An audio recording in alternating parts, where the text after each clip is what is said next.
Laurence Faron, bonjour.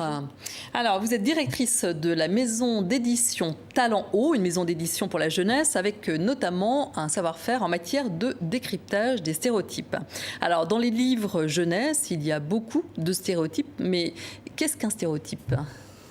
Ça vient du grec, qui veut dire une image dure, c'est-à-dire une image figée, qui ne bouge plus, qui ne change plus au contact de la réalité et que nous avons donc intériorisé inconsciemment, tous et toutes, dans l'enfance, voire avant. Alors, à partir de quel âge, en fait, un stéréotype il peut se loger dans la tête d'un enfant ? Il paraît avant même la naissance, puisqu'il semblerait que les mères ne se comportent pas de la même façon avec leur enfant à naître selon qu'elles l'imaginent fille ou garçon. Elles ne lui parlent pas de la même façon. Alors, a fortiori, lorsque l'enfant est né, bien évidemment, elles ne vont pas le tenir de la même façon. Les pères vont avoir un comportement également différent. Et tout cela s'enchaîne de plus en plus à partir du moment où l'enfant est scolarisé, entre dans la société et intègre tous ces stéréotypes qui nous environnent en permanence. Alors vous, votre travail, c'est vraiment de déconstruire ces images, de les retravailler. Pourquoi c'est important de les déconstruire ? Qu'est-ce que ça change ? D'abord, en tant qu'éditrice de livres pour enfants, je me dois de faire attention à ce que je publie. C'est ma responsabilité professionnelle, on va dire. En tant qu'adulte, en tant que mère moi-même, je n'ai pas envie de lire à mes enfants des histoires où les mères, les petites filles sont enfermées dans des rôles limités en nombre et en qualité, où les garçons sont contraints d'être toujours des super-héros, de ne jamais pleurer, de n'être jamais sensibles. Donc c'est important parce que c'est une façon de dire aux unes et aux autres, quand vous serez grand, voilà comment vous devrez être. Et ça sous-entend bien évidemment des choix d'études, des choix de métier, qu'on se ferme selon qu'on vous dit, vous en tant que fille, vous êtes quelqu'un de calme, de tendre, de doux, d'élégant, de joli, tous ces qualificatifs qu'on impose aux petites filles, qui sont vraiment des stéréotypes, et aux petits garçons, vous devez être sérieux, courageux, gagner de l'argent, tout ça, ça va induire tout un modèle, des projections que les enfants vont transcrire dans leur choix, dans leur comportement scolaire et dans leur choix de profession ensuite. Quels sont les stéréotypes qui collent le plus à la peau d'un homme ou d'une femme ? Alors les femmes, c'est l'apparence, donc être jolie, élégante, propre, etc. La douceur. Douceur, ça veut dire aussi docilité, hein, c'est pas seulement la soumission. Tendresse. Soumission, bien sûr. L'attention aux autres. Donc ça renvoie vers tout ce qu'on appelle le care, c'est-à-dire tous ces métiers où on s'occupe des autres.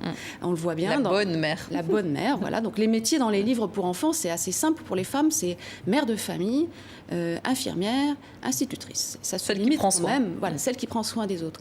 Alors que les garçons, eux, souffrent, parce qu'ils en souffrent aussi, de stéréotypes qui touchent au courage, à la force physique et, dans notre monde moderne, à la capacité à rapporter de l'argent.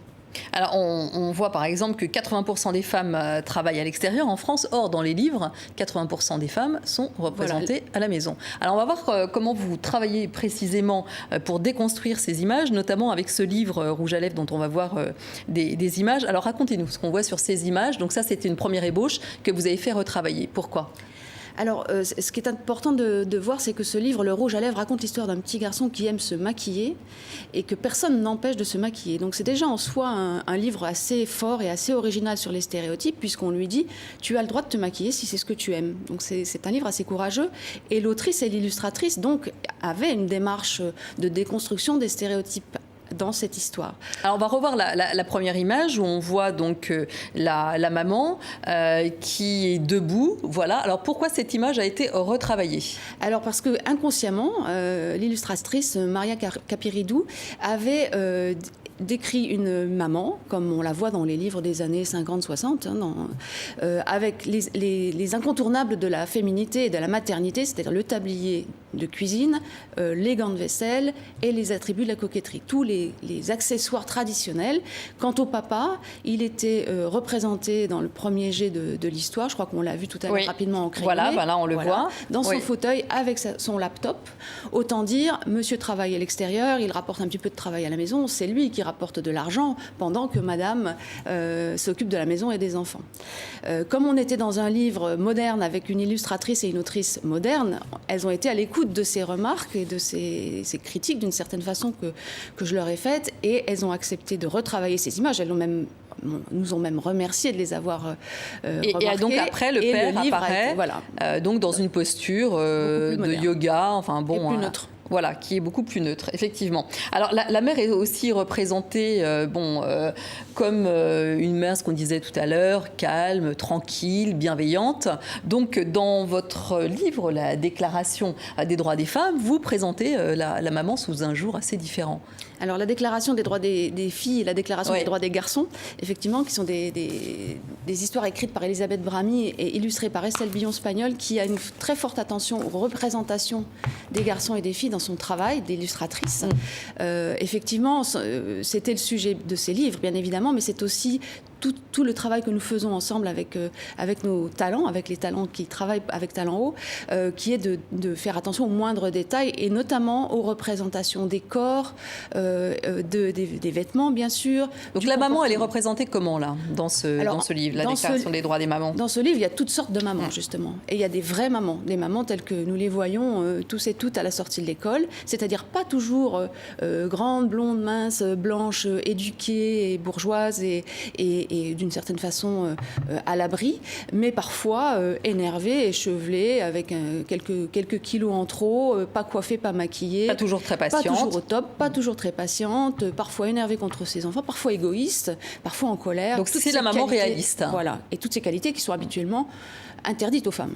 Et donc, dans la Déclaration des droits des papas, c'est pareil. Donc là, le papa, il est représenté de façon plus réaliste également. Oui, parce que les stéréotypes pèsent aussi sur les épaules des garçons et des hommes, bien sûr. On leur demande d'être courageux. Alors, un petit garçon qui tombe, qui a peur à 5 ans, il pleure, il appelle son papa ou sa maman pour le consoler, pour le rassurer. Et si on ne lui autorise pas ça dans l'enfance, comment voulez-vous qu'ensuite, l'homme, en tant que mari, père, patron, employé, soit à même d'exprimer ce qu'il ressent et donc de faire évoluer son environnement. Alors, donc ça, ce sont pour les images, mais dans le texte, est-ce qu'il y a des expressions à bannir, des mots pièges ? Alors là aussi, le diable est dans les détails. C'est-à-dire qu'il ne suffit pas pour écrire un livre pour enfants non stéréotypé de mettre une super-héroïne en couverture qui lève le poing, bien loin de là. On a vu beaucoup de Inspiring Women sur les couvertures des livres pour enfants ces dernières années. Je suis très contente pour Marie Curie et Frida Kahlo, mais je pense que ce qui est important, c'est de chasser les stéréotypes qui sont au détour des phrases, comme par exemple cette manie qu'ont tous les auteurs et autrices, ou presque tous, de qualifier les dames d'un certain âge de grand-mère. Or, on peut très bien arriver à un certain âge sans être mère et donc sans être grand-mère. Donc c'est ce genre de petits détails qui se glissent au détour d'un texte qui par ailleurs peut être très intéressant et très ouvert et très non stéréotypé que nous traquons tous les jours chez Talent Haut parce que c'est véritablement un travail de détail que d'aller décrypter tous ces petits qualificatifs inutiles dans l'histoire de joliesse pour les filles. Il y a une jolie petite fille, par exemple. Et de courage pour les petits garçons. Si c'est pas le sujet de l'histoire, ça n'a rien à faire là. Donc les livres ont le pouvoir de faire bouger les lignes. Merci beaucoup Laurence Farron pour cette analyse. Alors les derniers livres qui sont parus chez vous, donc chez Talent Haut, La Révolte des cocottes, Les deux mamans ou encore Le plongeoir. Merci beaucoup.